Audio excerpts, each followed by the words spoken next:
예수님께서는 나의 내면을 꿰뚫고 계신다라는 제목으로 말씀 증거하겠습니다. 이 열 길 물속은 알아도 한 길 사람 속은 모른다, 이런 말 있죠. 이 길이 사람 키래요. 그러니까 산 사람의 키 정도는 굉장히 짧은 기간이지만 그 사람을 알 수 없다는 거예요. 하지만 물 같은 거나 세상의 환경 보면은 그거는 이제 파악할 수 있다는 거죠. 사람이 참 파악하기 힘들다. 근데 이것도 짧은 인생 살다 보니까 꼭 그런 거 맞지만은 않아요. 왜냐하면 어르신들 보면은 이제 젊은 사람들이나 자기 동년배들이나 사람들 보면은 그 사람의 내면이 안 보입니까? 아, 저 사람은 좀 얍삽한 사람. 위기 때 저 사람은 토라질 사람. 또 저 사람은 끝까지 가족을 지킬 사람. 저 사람은 끝까지 배신하지 않을 사람. 어느 정도는 알지 않습니까? 자기 자신이 얕은 사람은 다른 사람이 안 보여요. 그런데 자기가 깊은 사람은 또 다른 사람이 보이는 겁니다. 하물며 우리 하나님께서는 온 우주를 만물을 창조하시고 그 깊이와 넓이가 얼마나 깊고 넓냐는 거예요. 그래서 오늘 32절에 보면은 내가 살아난 후에 너희보다 먼저 갈릴리로 가리라 예수님께서 말씀하셨어요. 이거 기가 막힌 말씀입니다.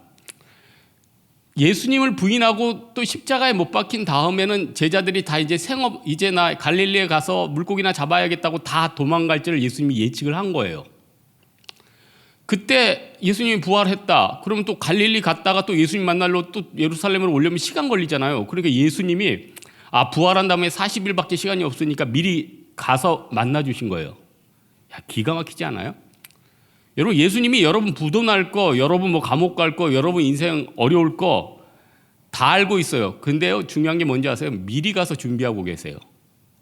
미리 너를 위해 사식을 준비했다. 미리 너를 위해서 먹을 것을 준비했다. 그래서 제가 아는 집사님의 간증 참 재밌는데, 사업하다 망해가지고 그 집이 그냥 겨울 12월에 밖에 쫓겨났대요. 물건 진짜 다 끄집어 놨대요. 근데 그 동네에 집 지은 분이 3개월 동안 환경 호르몬 나올까 봐 못 들어가고 있대요. 당신이 좀 살아달라.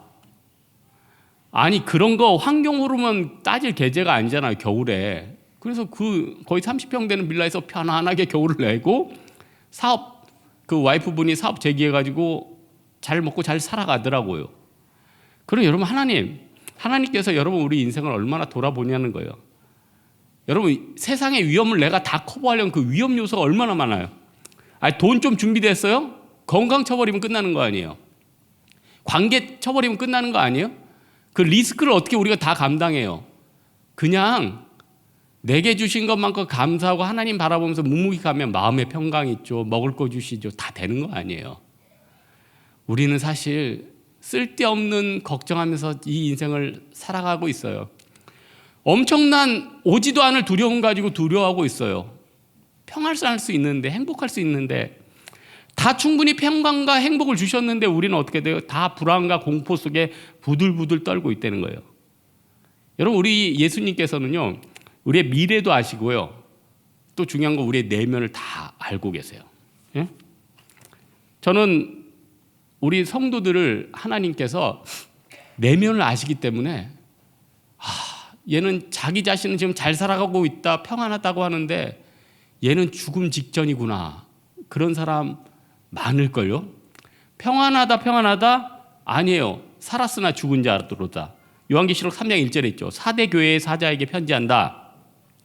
7영과 7별을 가진 이가 이르시되 내가 내 행위를 아노니 내가 살았다 하나 이름은 죽은 자로다. 여러분 지금 살아있어요? 애들도 죽었다고 그러잖아요. 얘네도 지금 죽어 있어요. 왜 죽었을 줄 알아요?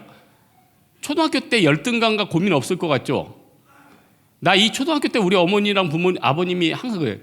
야, 어른 돼 봐라. 먹고 살 거 걱정, 사업할 걱정, 뭐 관계 걱정. 네 나이 때 학교만 가면 되지 고민 하나도 없고 얼마나 좋아. 초등학교 때요, 열등감, 고통, 죽고 싶은 마음 엄청나게 많아요. 맞지 얘들아? 얘네들 지금 고민이 뭘까요? 좀 이따 에베소서 외울 때 안 나오는 거예요. 에? 틀릴까 봐. 분명히 얘네들은 에베소서 하다가 혹시 틀리면은 본인 돌아가서 굉장히 괴로워할 거예요. 부모들도 조그만 그러나 많은 사람들은요, 아무 관심이 없어요. 아니, 내 인생 살기도 지금 내일 죽느냐 사느냐인데 에베소서 9절 외운 애가 약해 하나 틀렸지, 오늘 너 생각나니? 그 아이가 그거 하나 틀렸잖아. 아무것도 아니에요. 이 나이 때 하나님 말씀을 묵상하고 외울 수 있다는 것만 글로리 하나님, 하나님께 영광인 거예요. 우리는요, 안 외워도 돼요. 외울 나이가 지났어요.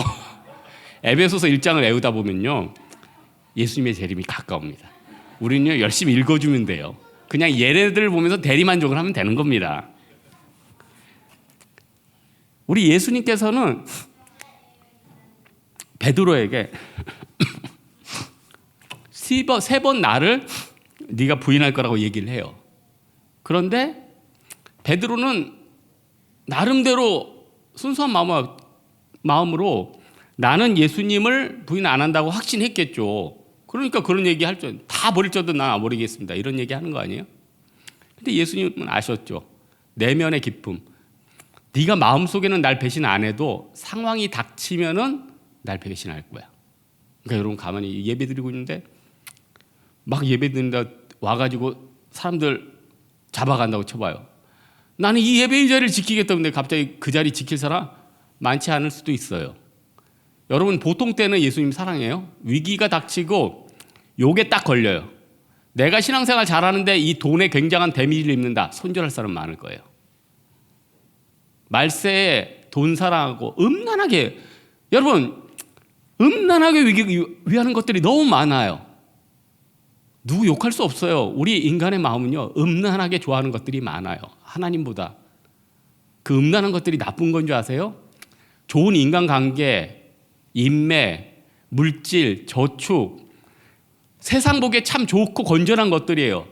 좋고 건전한데 마음속에 음란이 사랑해요. 왜 그럴까요? 하나님보다 더 사랑하는 거죠. 마귀는요, 우리 마음속에 들어가지고 우리를 다 뒤집어 놔요. 그리고 아주 옹졸한 사람으로 만들어요. 세상의 사랑과 인간관계라 믿음과 복음과 이런 게 너무 중요한데 그게 다 헛돼 보여요. 그 별것도 아닌데, 여러분 사람이 사회에서 살인사건 나고 뭐 하면은 그게 뭐 엄청난 폭력성이 있고 엄청난 고통이 있고 엄청난 문제가 있는 게 아니에요.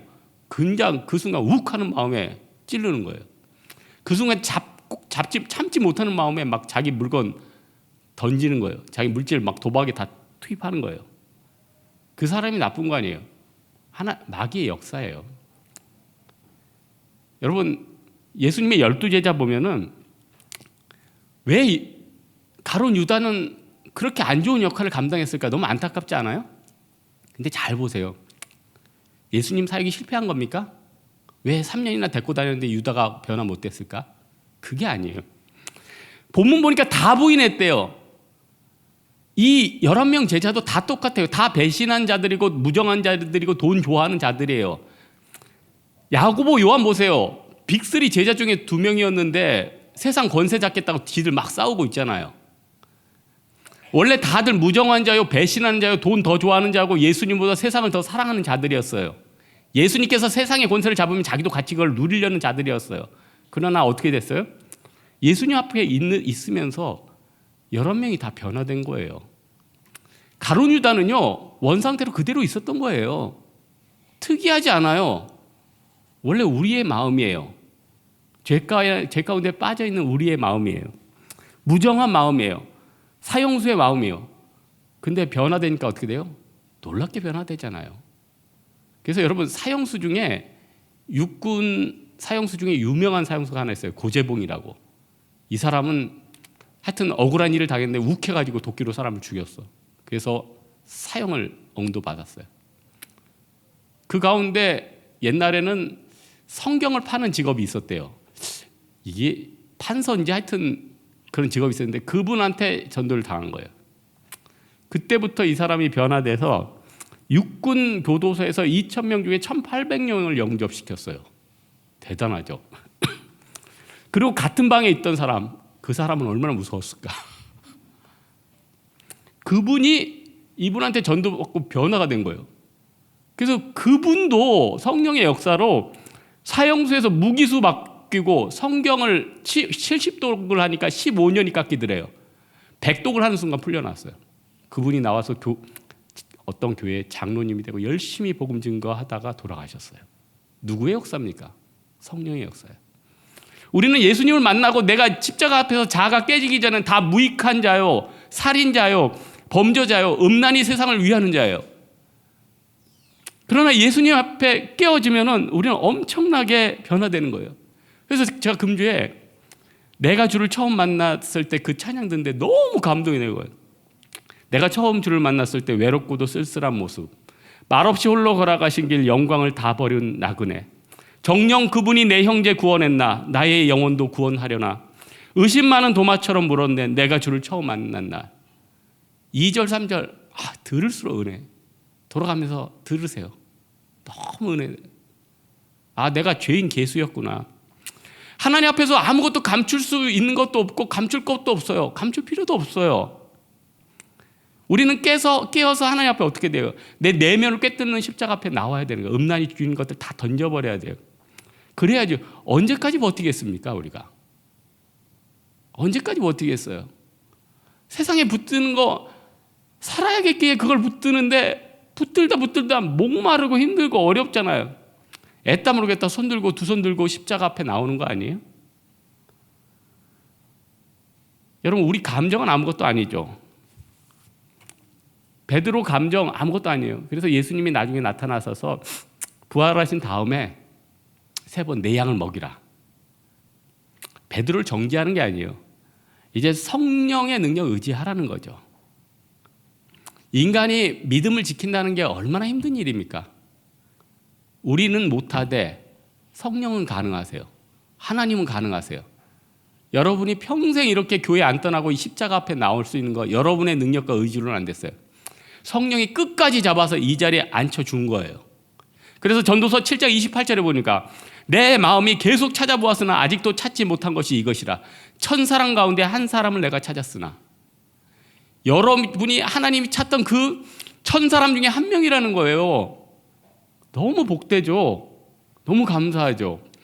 하나님이 이 세상에 찾고 변화시킨 사람 중에 1000사람 중에 한 명이 여러분이라는 거예요. 이제 이 자리에 나온 게요, 기적이에요. 여기 있는 초딩들, 이 요즘같이 복음화율이 안 되는 시점에 우리 홍대세교에 와가지고 이 에베소서를 외우고 십자가 앞에 나왔던 기적 중에 상기적. 진짜 니네들은 상기적. 성령을 의지하면요, 우리가 지옥 같고 고통스럽고 죽고 싶은 마음이 자유함 없습니다. 저는 최근에요, 어떤 불신자분이 저랑 잠깐 보자고 그래서 사업하는 분이었는데 잠깐 만났는데 그분 마음이 너무 바닥이에요. 사회적으로는 굉장히 성공한 분인데 너무 바닥이에요. 얘기를 해보니까요, 자살을 생각하고 있어요.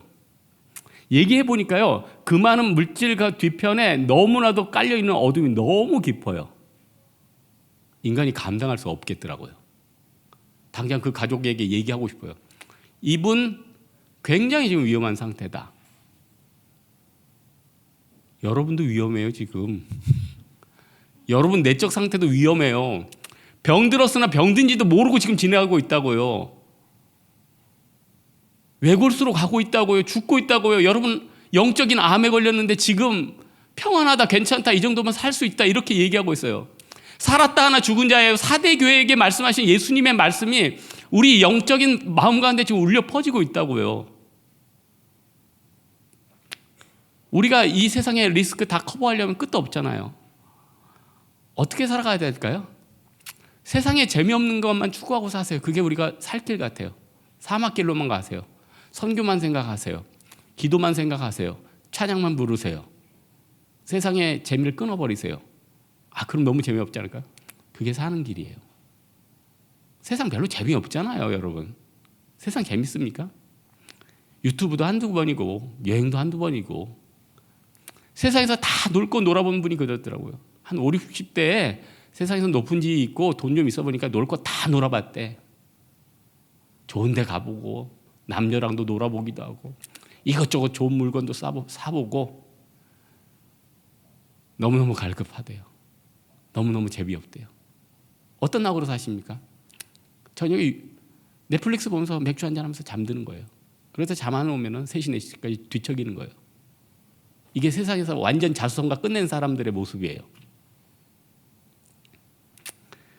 여러분, 우리가 세상을 살면서 기본만 하면 살아도 건강해요. 여러분, 초등학교 도덕책에 나오는 생활 습관만 해도 건강하지 않겠어요? 일찍 일어나서 일찍 일어나고, 잘 때 어른들 일기 쓰고, 부모 공경하고, 스승님 말씀 잘 듣고 뭐 이러면은 대부분 건강하게 살 거예요. 근데 세상 사는 게 힘드니까 한잔 해야 되고, 또 담배도 한번 피워야 되고, 쾌락도 끌어당기니까 강하니까 좀 누리고 싶고, 자기가 하고 싶어서 하는 게 아니죠. 끌려다니는 거죠. 세상에 너무 고통이 심하니까 세상적인 몰핀이라도 한번 맞아줘야지 견디는 거예요. 그때 어떻게 해야 되죠? 재미없는 길로 가면서 산다니까요. 막 땡기는 맛있는 것보다 맛없는 거 먹으면 산다니까요. 그리고 기본적인 아웃라인을 정해주는 거예요. 아, 너무 해로운 건 하지 말자. 너무 죄된 행동은 하지 말자. 예배만은 드리자. 11조만큼은 드리자. 신앙 양심을 기본적으로 지키면은 예수님 버리라고 해도 못 버려요. 어떻게 버립니까? 에? 어떻게 버려요? 못 버려요.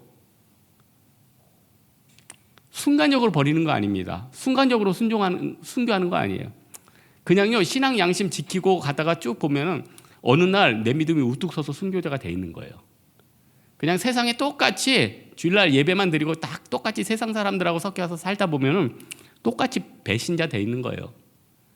다르지 않아요. 한 끗 차이인데 인생이 굉장히 달라지죠. 여러분, 지금 매번 위기의 상황들이 다가올 거예요.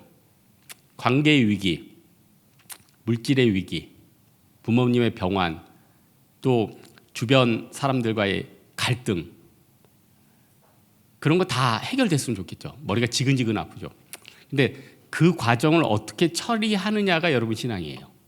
내가 그 과정을 어떻게 참아내느냐, 내가 어떻게 그 대가를 치러내느냐, 내가 얼마나 십자가를 메고 대신 희생하느냐, 그게 바로 신앙인이라니까요. 그래서 그 사람들의 십자가를 지고 내가 그 문제를 해결하면은 내가 나중에 예수님의 십자가까지 지고 있는 거예요. 난 주변 사람 조금 도와줬을 뿐인데요. 조금 신의를 지켰는데요. 근데 그게 여러분의 인생을 영광스럽게 하더라는 거예요. 하나님 말씀 나오는 거 근근히 지켜가면요, 그게 큰 거예요. 갑자기 세상 살다가 갑자기 순교하는 거 그거 대단한 거 아니에요. 매일 십자가 앞에 나오는 거죠. 그래서 빌 게이츠가 자기가 중퇴한 하버드대에서 강의할 때 이런 얘기 했잖아요. 자기가 하버드 대학을 중퇴하고 세상 나가서 사업해서 성공했으니까 하버드생들은 야, 이 자리를 박쳐 나가서 멋지게 세상을 정복하자 이런 얘기를 할 줄 알았는데, 니네발에서 제일 고지식하게 공부만 하는 애가 있으면 정말 걔한테 잘해놔라. 네가 결국은 걔 밑에서 일하게 될 거다. 그 얘기를 했어요. 무슨 말이에요? 기본 별거 아닌 것 가운데 그 안에 답이 다 있어요. 가족 간에 조금 예의를 표하는 거, 직장 동료 가운데 조금 배려하는 거, 세상에 물질에 욕심 있지만은 아유 그래 이 가게 있다가 다른 가게 안 가는 거. 이거 저 자랑하는 게 아니라 제가 10년도 넘게 처음 갔던 세탁소 집을 이사가 가도 그 집을 아직도 가고 있더라고. 시간 지나면요 되게 싼 데도 많고 가깝고 편한 데도 많아요. 근데요 이상해요. 손해보면서 가는 것 같지만 나중에 지나가 보면 그들이 나에게 큰 기쁨을 주고 만족을 주고 더 좋은 것들을 줘요. 내가 희생하는 게 아니에요. 나중에 내가 희생을 받는 거예요. 터진 거라도 그냥 한번 기어주고요. 이건 안 해도 된다고 배려해주고요. 예수 안 믿는 사람들도 그게 오드레니까요. 오늘 31절에 보면 목자를 치리니 양떼가 흩어진다. 이게 스가랴서 13장 얘기를 인용하신 건데, 그 스가랴서 보면은 목자를 치니까 양떼가 흩어지는데 3분의 1이 남아서 연단 받은 후에 귀하게 쓰임 받아요. 흩어지고 여러분을 버리고 인간관계가 깨지면은 여러분이 망할 것 같죠? 여러분이 정금같이 돼요. 그리고 여러분 주변에 말도 안 되게 바보 같은 사람이 너무나도 정금같이 좋은 사람이 돼서 여러분을 돕고 있을 거예요. 그 사람은요, 백만금을 줘도 못 구할 여러분의 좋은 동역자예요. 유유상종이에요. 영적으로 내가 희생하면 희생하는 사람들 만나서 주변 사람이 동역자가 될 거고요. 내가 사람들 맨날 버리고 얍삽하면요, 그런 사람만 드글드글 끓을 거예요. 인간의 힘으로 구할 수 없어요. 평생 내 인생에 나는 왜 이렇게 좋은 사람이 없을까? 당신의 삶을 돌아보라고. 예수님 앞에 십자가를 당장 져봐요. 주변에 얍삽한 사람들이 기겁하고 다 떠나요. 제 예수님의 십자가를 지내. 예수님의 십자가만 봐도 그 사람들은 스트레스를 받아. 그러면서 어떻게 돼요? 진짜 귀한 사람들만 불같이 굴 같은 가운데 딱 남는 거예요. 정금같이 나오는 거죠. 우리 추수감사절 때 감사할 게 참 많잖아요. 그럴 때 내일 또 여러분 일어나면 또 현실에서 너무 힘든 게 많을 거예요. 그때 이런 생각을 하자고. 그래, 내가 지금 일어나서 걷지도 못하는 사람인데 내가 걸을 수 있구나. 내가 다닐 직장이 있구나. 가족 중에 아프지만 숨 쉴 수 있구나. 또 나중에 우리가 선교도 갈 수 있구나. 하나님이 아직 나를 쓰고 있구나. 이 저녁에 예배의 자리를 불러주셨구나. 아침에 깼을 때 고통스럽지만 하나님을 생각하고 있구나. 이게 얼마나 하나님 앞에 감사할 거냐고요. 예수님으로 제일 기뻐합시다. 그리고 재미없는 길 가자고요. 선교 생각하자고요. 특세 생각하자고요. 좋은들 생각하자고요. 오늘 말씀의 결론 맺겠습니다. 예수님께서는 우리의 내면을 다 꿰뚫고 계세요. 또 우리의 미래를 알고 계세요. 내가 배신하고 떠나도 갈릴리에 가서 나를 기다리고 계세요. 참 좋으신 분이죠. 이런 예수님을 더 부인하지 말자고요. 다른 사람이 십자가를 좀 져서 예수님의 십자가를 좀 미리 져보자고요. 그 가운데 뭐가 있어요? 하나님의 영광이 임한다는 거예요. 나에게 평강이 있을 거예요. 예수님이 고통 속에 휩싸여 있는 제자들에게 부활해서 나타난 말씀, 첫 번째 말씀 뭐예요? 너에게 평강이 있어라. 여러분 지금 마음에 평강이 있습니까? 두려움이 있죠. 미래에 대한 불안이 있죠. 노후에 대한 안타까움이 있죠. 평강이 있어라. 예수님이 주신 평강은요, 우리의 모든 얽매인 것들을 다 깨버릴 거예요. 그런 은혜가 여러분 인생 가운데 있기를 주님의 이름으로 축원합니다.